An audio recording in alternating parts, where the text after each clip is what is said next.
এই এটা আমার তো খরচ হয়েছে, কিনতে খরচ হয়েছে না, তো 500 টাকাই দেন। 500 টাকা 500 টাকা, আর দামাদামি করেন না। কি রাজি বলেন? নিয়ে যান একদম। 150 টাকা দিলে যদি দেন নাহলে ভাই ফুটেন। আচ্ছা ভাই, আর একটা কথা, এক কথা 400 টাকা ভাই, আর কোনো দামাদামি চলবে না ভাই। আর আমি 200 টাকার জিনিস 400 টাকা দিব কেন? এটা আমার তো একটা খরচ আছে না, 200 টাকা দাম, আপনি হাত দিয়ে স্পর্শ করছেন, কালার টালার উঠে গেছে। না আমরা সমস্যা নেই, ধুয়ে মুছে আয়রন করে দিব। 150 ধুয়ে 10 মুছে টাকা। একেবারে ইস্ত্রি করে দিব, একেবারে নতুন বানাই দিব। নেন, আর কমেন না একদম।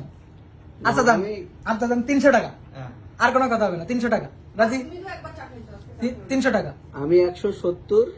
না না আর উপরে অনেক উঠছে। আরে ভাই, আমার তো লাভই থাকে না, আমার তো মাইনাস 30 টাকা লস হয়ে গেল। 170 টাকা দিয়ে ওটা নিলে আমার আচ্ছা 200 টাকা আপনি। আমি তো 170 এ বেচতেই পারবো না ভাই। আচ্ছা জানা 10 টাকা দেন, 210। 10 টাকা দেন না ভাই, আপনি অন্য দেখেন, আমি পারবো না। কি খয়রাতি বাদ জান মিয়া, 17 ঘাটের থেকে দেন জান।